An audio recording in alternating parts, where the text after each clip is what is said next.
皆さん、こんにちは。Japanese Accelerator のジョアナです。So, as you already know, I bought the Paper Family manga books, but I also bought this book with last week's buyout that I did of Japanese books. And today we will talk about this Doraemon book that is to learn kanji. We will talk about it, we will check it out, and I will tell you if I recommend it or not. And we will also learn a few kanjis together. So let's go! First of all, the book is super cool. You have always in Japanese books and also the mangas, we have the plastic cover, and then we have the book itself. First of all, we have a short introduction. I will put a picture of the introduction over here. And then we have an actual manga episode that it's cool. It's about Nobita. He needs to learn kanji, etc. And we have an introduction also with an, let's say, chapter. After that, we have the kanjis divided in years, like we had with the Doraemon mangas that I talked about in another video. Here again, we have the kanjis that we need to learn divided into the year of school that you are. We are not in the Japanese school, but it's a very good way of separating the kanjis because, this is, of course, for Japanese kids, not for Japanese students. Well, Japanese kids are Japanese students because they are learning Japanese, but, you know the drill. This is for kids there, so they are divided like that. And we have 6 chapters, so we have until 6年生, the 6th grade, let's say. As I said many times, I am a super fan of Doraemon. You already know by now, for sure. I'm a super fan of Doraemon, and having any kind of book that has Doraemon in it, I'm crazy about it. But let's just check and let's see if I find this book really interesting for a Japanese student or not. Or let's say this type of books, because yes, this is a Doraemon book, but this is just the brand. There are out there a lot of books to learn kanjis that are like this. So here I will put a picture of a kanji, a very basic kanji. I chose the kanji of chikara, means power. I chose the kanji of power, chikara. Of course, in this book, you will not have the English translation. So the book is full Japanese, so you will not have the English translation. If you are just starting, that could be, let's say, a problem for you, or it could be not a problem, but something that makes it a little bit more frustrating or difficult to use it. But these books are usually like this. You have the kanji written in it, and then you have the kunyomi and the onyomi. If you don't know what the kunyomi and onyomi is, you can just go to the video that I made about kanji basics, and you can check there what exactly the kunyomi and onyomi is. But basically, we have the kunyomi, the onyomi, then the kanji. And in this type of books, and also in this Doraemon book, we have, it's called E de mite oboeru. So watching the drawings, we remember.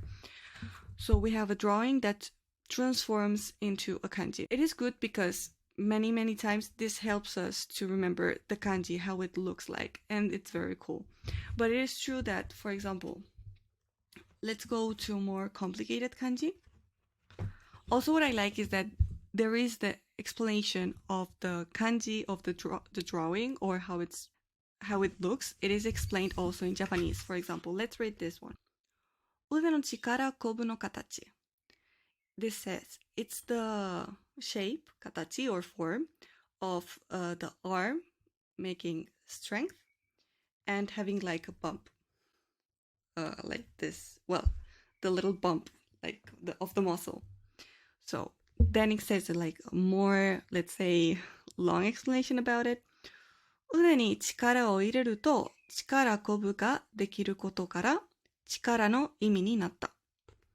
It became the meaning of power because when you make power or strength or power to your arm, this bump comes out. You can make this bump, this muscle bump.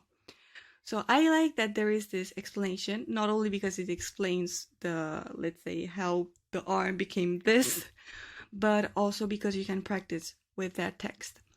And if you really focus on just learning one or reading one every day and trying to get it and then use it, it is very cool. It does not explain or show words. It's just what it says in the title. 絵で見て覚える. That being said, let's use these cute pictures to learn kanji today. Let's learn kanjis that are related with shape. As I said previously in the counter video, I wanted to teach you the person or people kanji. And today we will check that kanji out, and we will check also a few kanjis that are related to that. So here you have the picture, the Doraemon picture or the picture of the Doraemon book of the Kanji of Person. Let's see it over here. So the reading of this kanji is hito. So when we see this kanji alone, when I say that a kanji is alone, I mean between hiragana, we will read this kanji as hito. Hito. Then when this kanji is combined, we can read it in two different ways. We have two options. We can read it as jin or nin. And here it's where the complicated part comes out. As I said in the video of counters, is because it is random. Some words we will read it as nin, some other words we will read it as jin, and that's it. But the words that you will use as a beginner are the following. You will use them to count. So if you want to learn how to count people, you can go back to the counters video. And then you will also use it to say your nationality. For example, if you want to say, for example, I'm from Spain. So Spain in Japanese is Spain. Exactly the same. And then I would add this kanji after the katakana of the Spain word. And I would say it as jin. And this is with all nationalities. With nationalities, it's always jin. So Spain jin, a Spanish person or a person from Spain, Spain jin. Let's make the same example with a Japanese person. So we have Japan. Japan is Nihon. Nihon. Then we add jin. So Nihon jin would be Japanese person. Let's read what we have here in this picture. Yokomuki no hito no katachi. The shape of a person that is like facing on a side. Hito no katachi de hito no imi o arawashita. With the shape of a person, it represents the meaning of person. This kanji is very simple. It really does come from what it is. And then we have a little circle that says, Hito no shoumen no katachi wa dai da yo.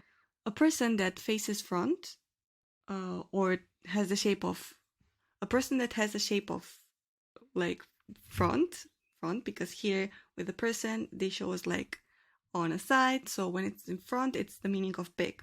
So let's check out big too. So here we have big. The kanji of big, we will read it as o when it's alone, let's say, but it has some irregular words, and then dai or tai when it's with other kanji. So we have it over here. It comes from a person, let's say, doing like this, and that would be big. So remember this, big, and this kanji is also pretty simple. Let's learn our last kanji for today, that it also has a person in it. So you can see it over here. I also put the Doraemon picture. To rest. So actually this is pretty cool because the part that we have on the right side over here would be tree, and then the part that we have over here would be person. So as we can see Nobita here like resting in the tree, this kanji means to rest. So the kunyomi of this kanji would be yasu, from yasumu, to rest, yasu, and then the onyomi would be kyu. So I find it also very cool how this kanji comes from the picture and it becomes this, being like this in a tree to rest. So it's also pretty cool. Now that we've seen the kanjis with this book and we checked them out with this book, let's learn a few words that we can do with these kanjis. So the first word would be actually yasumu yasumimasu, to rest. So yasumu yasumimasu, to rest. This is verb, so we will use it at the end of the sentence. For example, 日曜日に何をしますか? What do you do on Sunday? 日曜日に休みます. I rest on Sunday. With the kanji of big, we can write the word 大きい. 大きい, remember to us, 大きい, and it means big as an adjective. For example, 私の車は大きいです. My car is big. if we combine it with other kanji, this kanji makes the meaning of big. Let me give you a few examples. For example, Daigaku, we have this kanji first. Daigaku. Gaku comes from study. Dai, big, so university. Daisuki. Suki is to like. If I add dai, is like a lot, so I love or like a lot. Daisuki. And finally, remember with the kanji of person, we do the nationality. We do the counters. Another example is a word that I think a lot of fans of anime know. For example, I learned this word with Shingeki no Kyojin, with Attack on Titan. Actually, the title of Shingeki no Kyojin, it has the jin, like for Titan, Kyojin, I will write over here. But it's the word Ningen. So Ningen is human, and here we have this kanji read as nin. So Ningen, human. Another example could be jinko. Jinko means population. Jin, people or person. And then ko, the kanji of mouth. So jinko, population.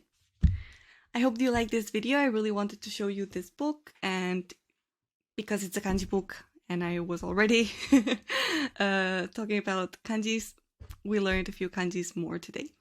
Thank you so much for watching this video, and see you in another one. Mata ne, arigato!